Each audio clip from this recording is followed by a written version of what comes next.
My parents kicked me out so my brother could film shirtless TikToks in my room for his coaching business. I was paying their bills, so I cut them off. Now they're in meltdown, and the whole family is falling apart piece by piece as I watch with my new family. Hey, Reddit. My family kicked me out of my own room for my brother's fitness influencer dreams. So I cut them off completely and never looked back. Turns out they weren't ready for what came next. But before we get to that, let me start from the beginning. My name's Kenyatta. I'm 24. I work in marketing at a mid-sized firm downtown, and I'm tired in that way where even your bones feel heavy. I pulled into the driveway on a Thursday, 12 hours deep, into back-to-back client presentations that went nowhere. The first thing I noticed was Brody's beat-up Honda parked where I usually park. My younger brother, haven't seen him in 8 months, not since he dropped out of state school, and decided couch surfing with his dropout friends was a viable life plan. The second thing I noticed was the disassembled squat rack in his back seat. My gut dropped before I even opened the front door. Inside, the house smelled like reheated pasta and that specific kind of tension that comes right before someone drops bad news on you. Brody was on the couch eating my meal prep chicken straight from the Tupperware, scrolling through fitness Instagram like he owned the place. My mom, Denise, was in the kitchen wiping down counters that were already clean. My dad, Alan, hovered near the hallway, pretending to read something on his phone. Nobody looked at me when I walked in. Kenyatta, Mom said, not looking up, we need to talk about the living situation. I set my bag down slowly. Here we go. Brody's moving back home, she continued. He needs your room. My room? It's bigger, she said. Better lighting for his filming, and he needs space for his home gym equipment. Brody finally looked up from his phone. I'm starting an online personal training business, sis. Like, for real this time. I need a proper setup. This is my moment, you know. Where am I supposed to go? I asked. The guest room, Mom said, still wiping the same spot on the counter. The guest room is packed with Christmas decorations and old furniture.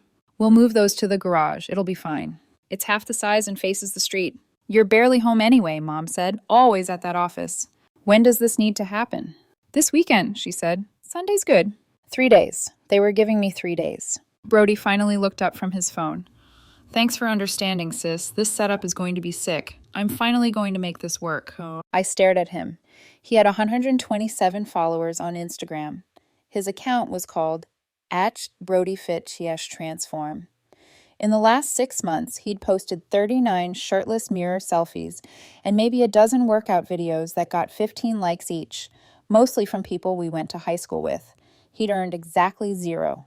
You're barely home anyway, Mom added, always at that office. Plus, you don't need all that space for suits and a laptop, Brody said. I need room for my bench, squat rack, lighting, filming space, real equipment. I opened my mouth to argue, to point out that I actually live here, that I have a life, a workspace, things that matter. But Mom cut me off. Brody needs room for his equipment and content creation. He's building a business, a real business. Dad said nothing. Didn't even look up from his phone. Just stood there like a piece of furniture. What about the bills I pay? I asked. Mom didn't miss a beat. Obviously, you'll keep handling those. This is still your home. You're still part of this family. There it was. The thing that made my chest tight. For 2 years, I'd been paying $850 a month toward this house. Internet, utilities, groceries, streaming services, Mom's car insurance, things they'd asked me to help with that became permanent. Things they stopped thanking me for after the first month. Brody needs to focus on building his brand right now, Mom continued. He can't be distracted by bills and responsibilities. Once his coaching business takes off, he'll contribute. I looked at Dad. He was still staring at his phone. Wouldn't meet my eyes. They weren't asking, they were telling. When do I need to be out? I asked quietly. Sunday's fine, Mom said. That gives you the weekend. Brody had already gone back to his phone, scrolling through fitness influencer accounts, probably imagining himself among them. I went upstairs to my room, the room I'd had since I was 9. Posters from high school still on the walls, my desk where I'd done homework, written college applications, built the budget that kept this house running without them ever noticing. I sat on my bed and pulled up my bank statements. $867 last month, $891 the month before, $823 before that. I scrolled back. 2 years of payments, roughly $20,000. Downstairs, I could hear Brody doing loud push-ups, counting reps like he was filming. Then Mom's voice. Kenyatta, can you grab protein powder on your way home from work tomorrow? Brody's almost out. Like nothing had just happened. I opened my laptop and searched for apartments. Then I opened a second tab and typed, how to remove yourself from utility accounts. If they wanted me gone, I'd go completely. I found a studio apartment Friday morning during my lunch break. $1,100 a month, 35 minutes from work, available immediately. Small, but clean. The landlord didn't ask questions when I said I could sign today and move in tomorrow. I took a sick day, first one in 18 months. By noon, I was back at the house with boxes from U-Haul. Mom and Dad were at work. Brody was still asleep. I packed in silence. Clothes, books, laptop. The desk I'd bought myself sophomore year of college. Everything that was mine. 2 years of life folded into boxes and garbage bags. Brody wandered out around noon wearing compression shorts and a tank top, protein shaker in hand. He saw the boxes stacked by my door and stopped. Yo, you taking all that? It's mine. Yeah, but like I was going to use that bookshelf for my supplements and equipment. Get yours, I said. Damn. Okay, chill, sis. He scrolled through his phone. You got a link to where you bought it? I didn't answer. Just carried another box down to my car. 3 trips. That's all it took to remove myself from this house. Mom got home around 3 p.m. She stood in the driveway watching me load the last box, arms crossed. You're not seriously being dramatic about this, are you? I'm doing what you asked. I'm leaving. We're not kicking you out. We're just reorganizing. This is what families do. We make space for each other. I closed the trunk. She followed me to the driver's side door. So, about the utilities transfer, I'll send you the account info. You've got 30 days before they shut off. Her face changed. Wait, what do you mean shut off? The accounts are in my name. You'll need to open new ones. That's ridiculous. Just keep paying them. We can Venmo you our share. I looked at her, really looked at her. You've never Venmo'd me your share. Because you live here, you benefit from these services. I won't live here as of right now. You're being incredibly selfish. Your father is going to hear about this. I got in my car. Brody was on the porch now, filming himself with his phone. Hey sis, before you go, can you show me how to reset the Wi-Fi router? It keeps cutting out when I'm trying to upload videos. I backed out of the driveway without answering. Dad's car passed mine 2 blocks away. He was heading home. I watched him in my rearview mirror. He didn't slow down, didn't turn around, just kept driving toward the house like nothing was happening. He didn't even wave. The studio smelled like cigarettes and cheap air freshener. 1 room, a bathroom, a kitchen that was really just a counter with a hot plate, but it was mine. Just mine. I unloaded the boxes in silence and stacked them against the wall, ordered pizza, ate it sitting on the floor. Around 10 p.m., my phone started buzzing. 4 missed calls from Mom. I let them ring through. That night, I slept on an air mattress that leaked slowly. Woke up at 2 a.m., half deflated on the floor. Sunday morning, I spent 3 hours on my laptop, removing my name from everything. Electric company, account closure requested. Effective October 30th. Internet provider, same. Water, gas, Hulu, Netflix, Spotify, family plan, YouTube Premium, Amazon Prime. One by one, I filled out the forms, uploaded proof of my new address, requested account closures. Then I typed up an email to my parents. Subject line, account information, action required by October 30th. I listed every service, the average monthly cost, the company phone numbers they'd need to call to set up new accounts. Attached a spreadsheet showing 24 months of payments, organized by category, no greeting, no explanation, no sign-off. I hit send. The rest of Sunday was quiet. I bought furniture from IKEA and Facebook Marketplace. A bed frame, a desk, a bookshelf, actual plates instead of paper. The apartment started feeling less like hiding and more like living. I checked my email once. The message to my parents showed read at 6:40 p.m., no response. Monday morning, I went back to work. Big presentation coming up. Major client. Potential promotion on the line. By Tuesday morning, I'd almost forgotten about them. Then my phone started buzzing during a meeting. 6 texts, 3 calls, all from Mom. I silenced it and kept my focus on the presentation deck in front of me.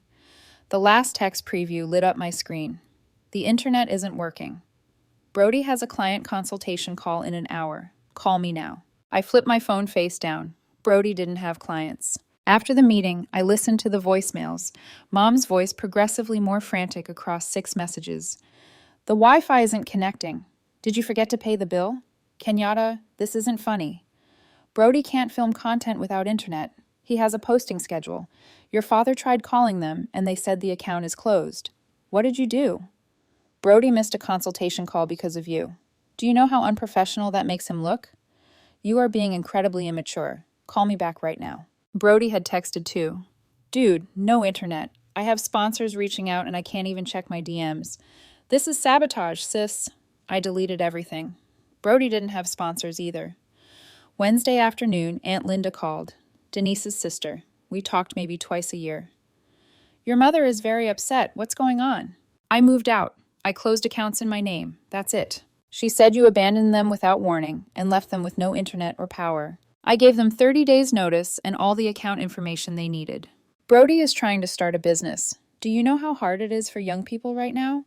Do you know how much I paid in bills over the last 2 years? Silence on the other end. Family doesn't keep score, Kenyatta. $20,000. That's not keeping score. That's just math. More silence.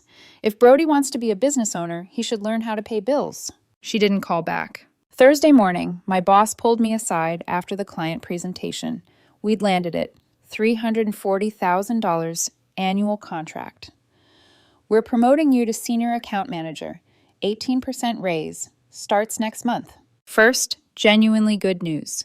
In 2 weeks, my salary jumped from $68,000 to $80,000. I celebrated alone that night in my studio apartment with an expensive drink I'd been saving. Toasted to myself in the empty room, to not being useful anymore. Friday evening, someone pounded on my door. I looked through the peephole. Dad. I opened the door, but didn't invite him in. We talked in the hallway. He looked exhausted, older than I remembered. You need to fix this. Fix what? The bills, the internet, all of it. Your mother is losing her mind. Brody's business is suffering. Then they can call the companies and set up new accounts. You know, we can't afford all that without your help. I stared at him. Where were you when she kicked me out? She didn't kick you out. She just needed to reorganize. Where were you? He looked at his shoes. I tried to talk to her. She wouldn't listen. You didn't try hard enough. You didn't try at all. If you don't help us, things are going to get really difficult. You should have thought of that before giving my room away for a home gym. This is your family. No, that's your family. I'm just the woman who paid the bills so Brody could take shirtless selfies.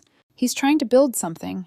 He's 22 years old with 170 Instagram followers. That's not building something. That's screwing around. Dad flinched. Your mother thinks you owe us. I don't owe you anything. I already gave you 2 years and 20 grand. He left without another word. Walked down the hallway like a man who knew he was wrong but couldn't admit it. That night, I blocked Mom's number. Kept Dad unblocked for reasons I didn't fully understand yet. Blocked Brody. I checked Instagram one last time before deleting the app. Brody had posted a rant in his stories. Fake family is worse than no family. Some people will smile in your face, then stab you in the back. I see you. Keep that same energy. 100% betrayed. #fake family. Staying focused. Posted from my parents' house using their new data plan. They'd gotten internet again somehow. I screenshotted it, saved it, then deleted Instagram entirely. Sunday night, sitting at my new desk, I realized I hadn't thought about them all day. Small victory. I opened my laptop to catch up on work emails. One caught my eye. Company newsletter featuring my recent client win. My name in bold. Senior account manager Kenyatta drives major Q4 win. First time my name had been associated with something I was proud of in months. Monday morning, I got a LinkedIn message. Flynn Carter, project manager at a partner company. We'd met briefly at a conference 6 months ago. Good conversation. Smart, direct. I'd thought about reaching out but never did. Hey, saw your promotion announcement. Congrats on the client win. Want to grab coffee and talk about potential collaboration between our teams? I stared at the message. First person to congratulate me who wasn't paid to care. I typed back, coffee sounds great. How's Thursday? His response came within minutes. Perfect. 10:00 a.m. at Riverside Coffee. See you there. I closed my laptop and looked around the studio. Small space, quiet. Mine. My phone buzzed once. Unknown number. Probably Mom calling from someone else's phone. I let it ring through. Whatever they needed, whatever crisis Brody had created, whatever guilt trip Mom wanted to deploy, it wasn't my problem anymore. I was done being the fix-it girl. For the first time in 2 years, my life was my own. Thursday couldn't come fast enough. 6 months disappeared faster than I expected. Flynn and I had been dating for 4 months. Coffee turned into lunch. Lunch turned into dinner. Dinner turned into weekends at his place or mine. He asked about my family once over Thai food in February. We don't talk. Do you want to talk about why? Not yet. He nodded and changed the subject. Never pushed. That's when I knew he was different. Work was good. I manage 3 major accounts now. The promotion came with real responsibility. Longer hours, but better money. No contact from my parents since Dad showed up at my door. Complete silence. But Uncle Rick reached out. Dad's younger brother. Always been the black sheep of the family. Never bought into Mom's nonsense. We met for coffee in March. Your dad won't tell me what happened, Rick said.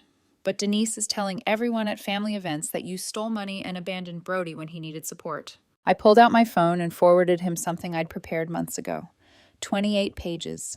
Every bill, every transfer, every receipt. 2 years of payments documented. He scrolled through it, face getting darker with each page. Jesus Christ, kid, I knew she was controlling, but this is financial abuse. We started meeting monthly after that.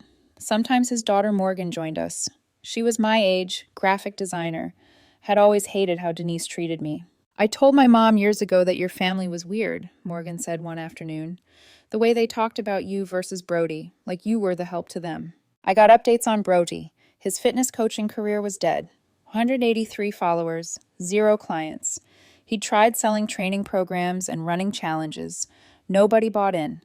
New plan, day trading crypto. Convinced Denise to give him $8,000.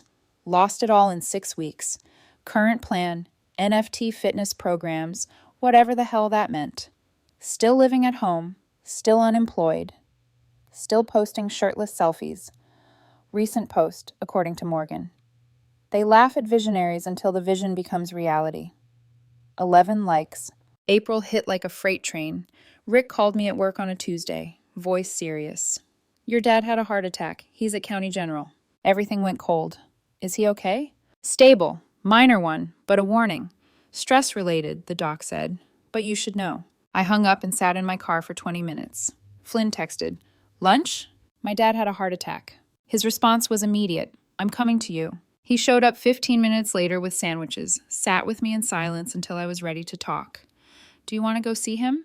I don't know. I went alone that evening, 8:00 p.m. Hoped Denise wouldn't be there. She was.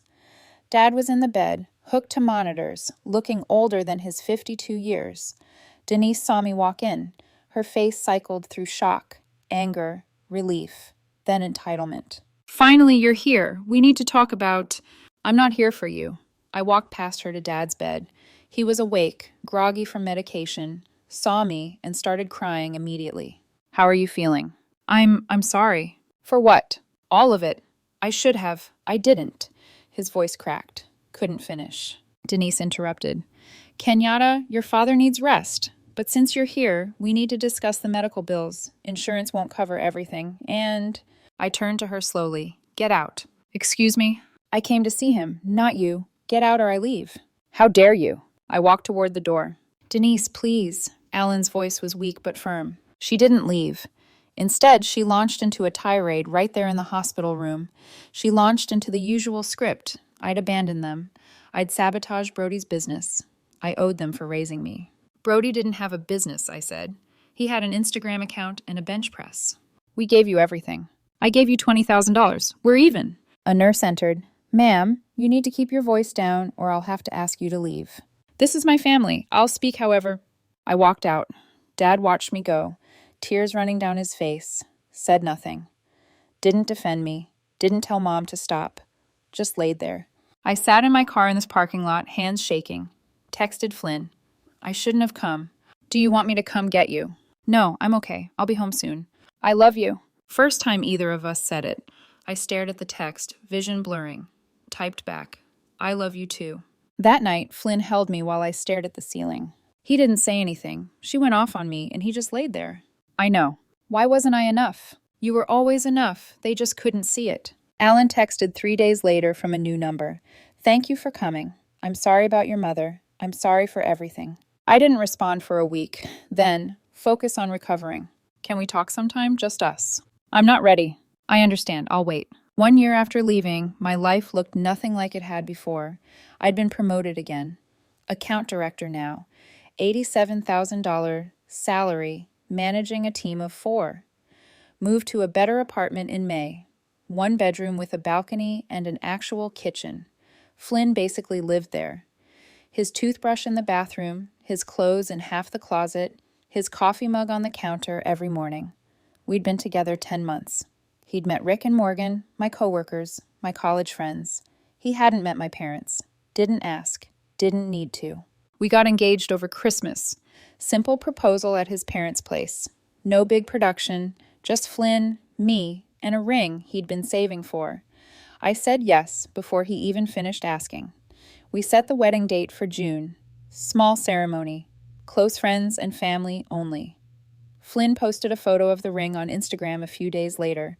Simple caption, easiest yes of my life. I didn't have social media anymore, hadn't for months, but I forgot that Rick followed Flynn. He commented, "Congratulations to you both, can't wait for the wedding," then shared it to his Facebook. Dad saw it. He was friends with Rick. Next morning, I woke to a text from a number I didn't recognize. "Congratulations, honey. I'm proud of you. He seems wonderful. I wish I could be there." I showed Flynn over coffee. "What do you want to do?" "I don't know." I left it on read for 3 days. Kept rereading it. I wish I could be there. Like something was stopping him. Like he didn't have a choice. Day 4, my phone rang. Unknown area code. I answered thinking it was work-related. "Kenyatta, I heard you're getting married, and you didn't even tell your own mother." I hung up immediately. She called back 6 times from different numbers. I blocked them all. That evening, an email arrived. The email was exactly what I expected. She was my mother. She had a right to be involved. Flynn deserved to meet his future mother-in-law properly. How could I exclude Brody? They were willing to move past this if I was. They wanted to help pay for the wedding. Flynn looked at me. Is she serious? She thinks she can buy her way back in. What are you going to do? Nothing. I didn't respond to the email, but I drafted a text to Dad. Took me 2 days to finalize it. Rewrote it 11 times. Finally sent it. There's a seat for you at the wedding if you want it. Just you. Not Denise.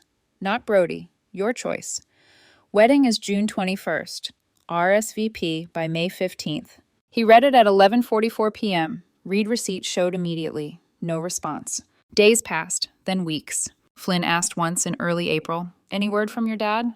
"No, I'm sorry." "I'm not surprised," he said, but I caught myself checking my phone more often than I should have. April 30th came and went. No response from Alan. June 7th, 1 week before the wedding. I was brushing my teeth before bed when my phone buzzed. Text from Dad. "I can't come. Denise says if I go without her and Brody, she'll divorce me. I can't afford that right now, not with the medical bills and everything else. I'm sorry, Kenyatta. I hope you understand. You deserve to be happy." I read it 3 times. Spit toothpaste into the sink. Showed Flynn. I typed a response. "I understand completely. You chose her over me again. This is the last time you'll get the chance. Don't contact me anymore." Hit send, blocked his number, deleted the entire text thread. Felt nothing but clarity. Wedding week moved fast. Work, venue, walkthrough, rehearsal dinner. Flynn asked the night before, no regrets about them not being there? They were never really there anyway. Wedding morning. I was getting ready with my bridesmaids when Rick pulled me aside in the hallway. "Your dad called me last night, 2 a.m. He's a mess, crying. Wanted me to convince you to let him come." "What did you tell him?" "I told him he made his choice and now he gets to live with it. Then I told him he's a coward and hung up." I nodded slowly. "Thank you." "But Kenyatta, I think he's finally seeing it. What she is, what he's let happen, what he's lost. It's destroying him." "Good. You sure about that?"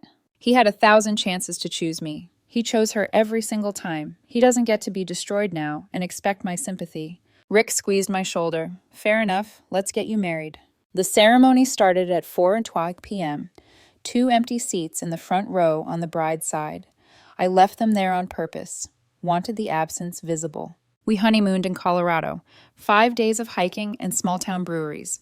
I barely looked at my phone. For 5 days, my past didn't exist. Thursday evening, we got back to the apartment. Mail piled up on the counter. Bills, wedding cards, junk. I checked my email while Flynn unpacked. One from Morgan. You need to see this. Sorry to ruin the honeymoon glow. Brody got arrested. DUI. Hit a parked car. No one was hurt, but he's in serious trouble and Denise is having a full meltdown. Thought you should know, even if you don't care anymore. Attachment. Screenshot of a local news article. Flynn read over my shoulder. Oh my God, is he okay? He's alive. He's stupid, but he's alive. Are you going to reach out or... No. I deleted the email, ordered takeout. We watched a movie. I didn't think about Brody again. Monday. Rick called during lunch.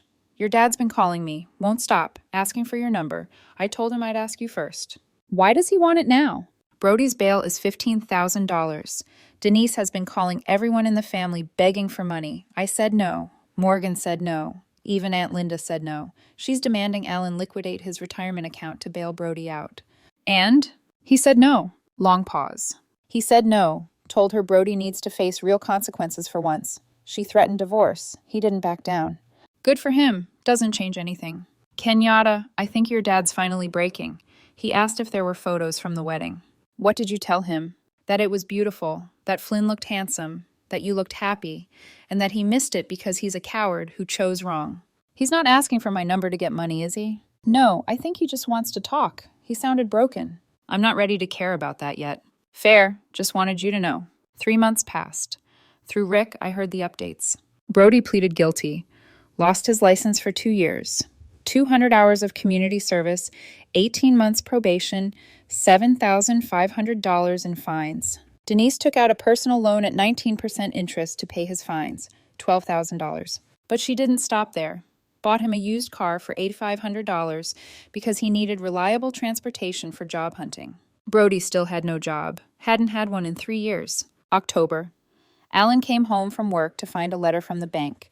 Denise had taken out the $12,000 loan without telling him.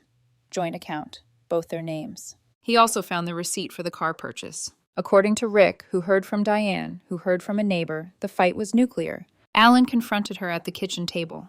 $12,000 in debt she'd hidden from him. Another car for Brody, who still had no job. The fight was nuclear. Denise defended Brody. He made a mistake. He needs support. He needs transportation. Alan finally snapped. Brody is 23 with no job, no license, and no future.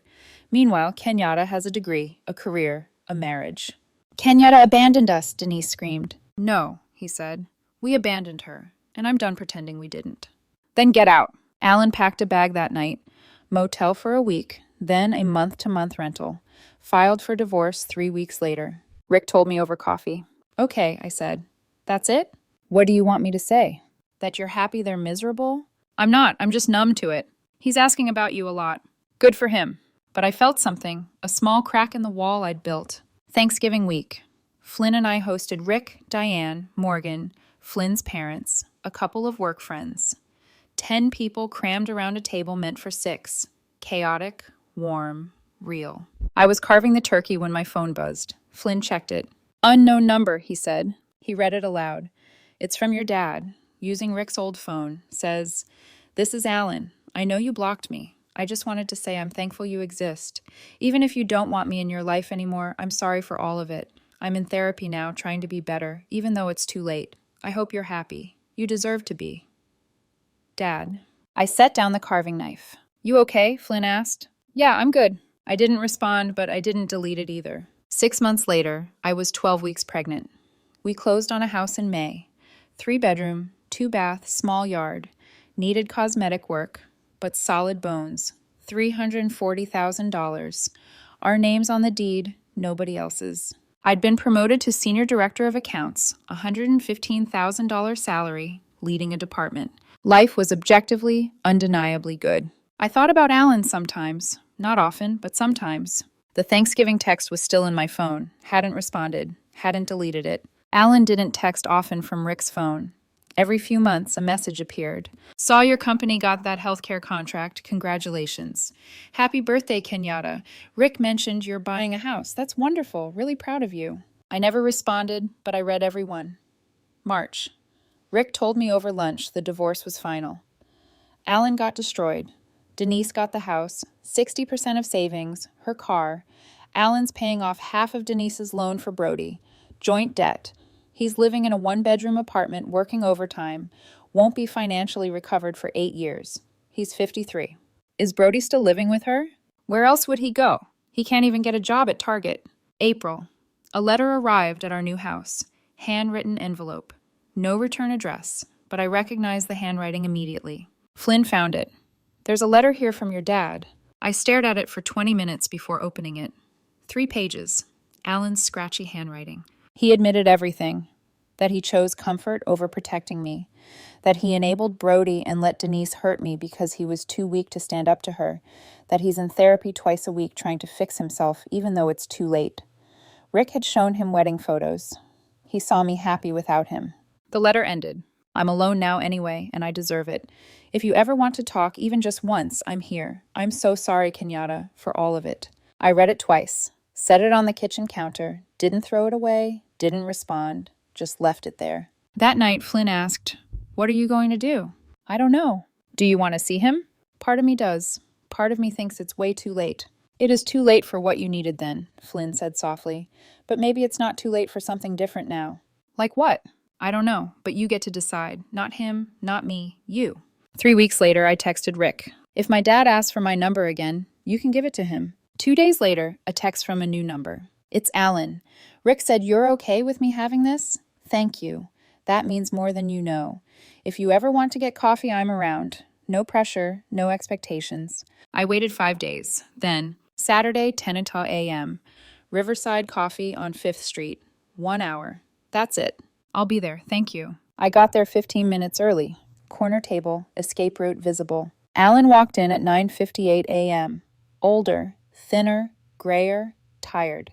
Saw me and froze for a second, then walked over slowly. Thanks for meeting me. Sit down. He sat, awkward silence. I'm not going to waste your time with small talk, he said. I know you don't owe me anything. You're right, I don't. Why didn't you stand up for me? Not once, not ever. Long pause. He stared at his coffee. Because I was scared. Of what? Of her anger, of conflict, of being alone, of having to admit I married someone I couldn't fix and stayed anyway. I know how pathetic that sounds. It is pathetic. I know. You chose that over your daughter, over me. I did, and I'll regret it every day for the rest of my life. That doesn't change anything. I know, but I need you to hear it anyway. We sat for 90 minutes. He asked about Flynn, the house, the baby. I gave short answers, still guarded. He told me about therapy, about what he was learning. I spent 30 years avoiding conflict, he said. It cost me everything that mattered. Yeah, I said quietly. It did. At the end, I stood up. I'm not ready to have you in my life yet. I understand, he said. But I'm not saying never. I'm saying not yet. His eyes teared up. That's more than I deserve. Yeah, it is. I got up to leave, turned back. Don't make me regret this. I won't. We met every 6 to 8 weeks after that. Coffee, sometimes lunch. Alan never pushed. Always showed up on time. Respected every boundary. Month 6, I told him about the baby. December, I gave birth. Carter James. Healthy, loud, perfect. 2 days later, I texted Alan a photo. First one I'd ever sent him. Just the baby. He's beautiful. Congratulations to you both. Thanks. 3 months later. Do you want to meet him? Are you sure? 1 hour at our house. Flynn will be there. Don't bring anything. Don't overstay. I'll be there. Alan showed up exactly on time with one thing. A children's book, hardcover. Met Flynn properly for the first time. I'm sorry I missed your wedding, he said. I'm sorry I wasn't there when Kenyatta needed me.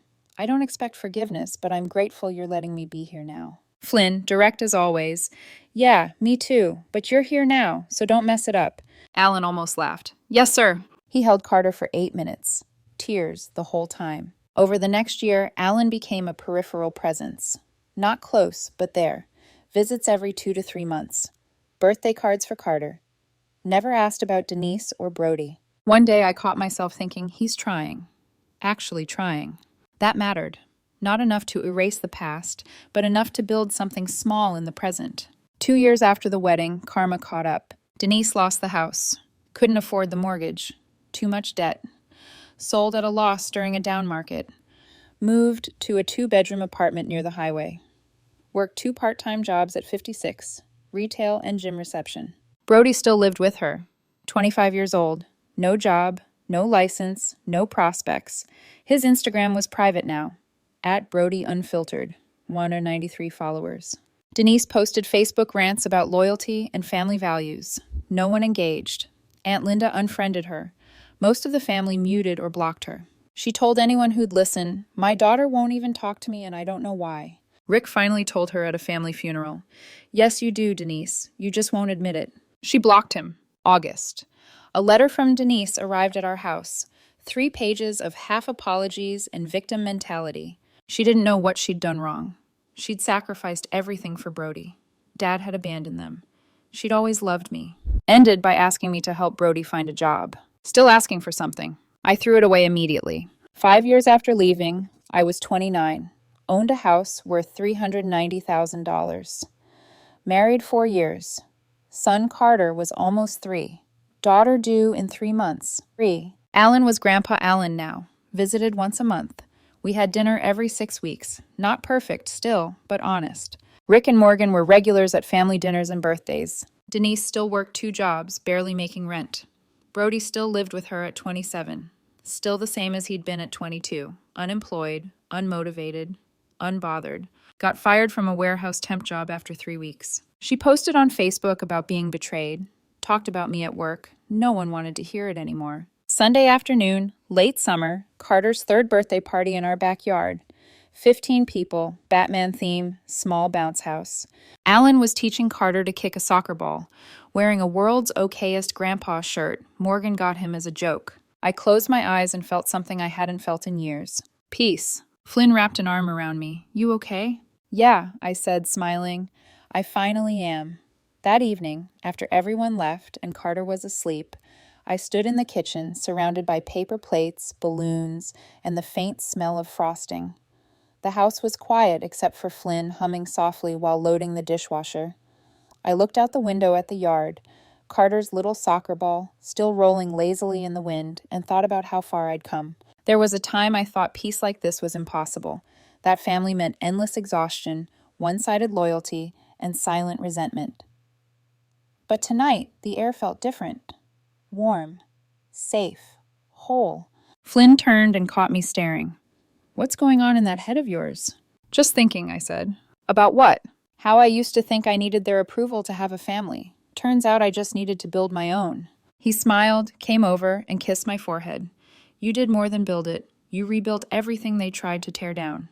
We went to bed that night holding hands, the house still echoing faint laughter from earlier in the day. A week later, a small envelope arrived in the mail. No return address again, but I recognized the handwriting immediately. Alan's. Inside was a simple birthday card for Carter. On the left, a photo of a cartoon puppy holding balloons. On the right, his careful, uneven script. "To my favorite little man, I love watching you grow up. You make your mom proud every single day. Love, Grandpa Alan."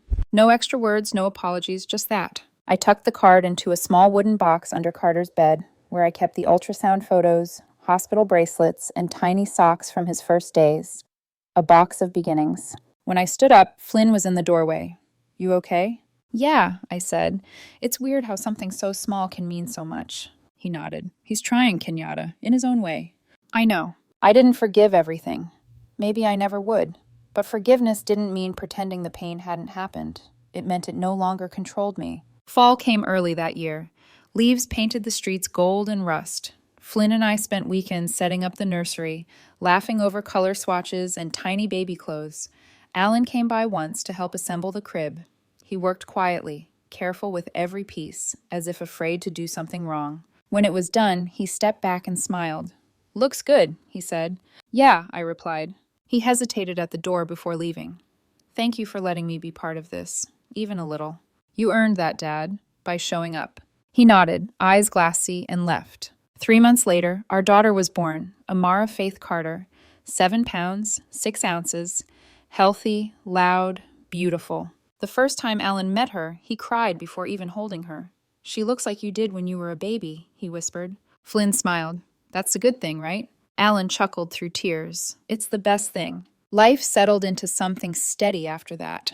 Work thrived. Flynn started his own consulting firm. Carter started preschool and came home every day with new words, new stories. Amara learned to giggle before she learned to crawl. One evening, I was tucking Carter into bed when he asked, "Mommy, where's Grandma Denise?" The question caught me off guard. I sat beside him and brushed his hair from his forehead. She lives far away, sweetheart. Does she come to my birthdays? I hesitated, then said softly, No, she doesn't. Why?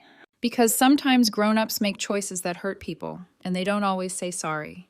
But you have Grandpa Allen, and you have us. That's enough. He nodded sleepily, satisfied with that answer, and drifted off. When I turned off the light, I stood in the hallway for a moment, tears stinging the corners of my eyes.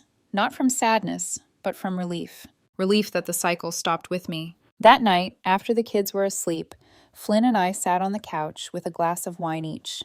He squeezed my hand. You ever think about her? Sometimes, I said. Mostly when I realize I don't miss her anymore. He smiled. That's healing. Yeah, I whispered. It is. I leaned into his shoulder and watched the soft glow of the baby monitor blink from across the room. The house felt quiet, alive, full of love that didn't need to be earned. Maybe peace doesn't arrive all at once. Maybe it shows up quietly, disguised as ordinary days. A warm kitchen, laughter from the yard, a husband's steady hand, a father's second chance, a little boy learning to kick a soccer ball. Maybe peace just looks like this. And for the first time in my life, I didn't need anyone's permission to have it.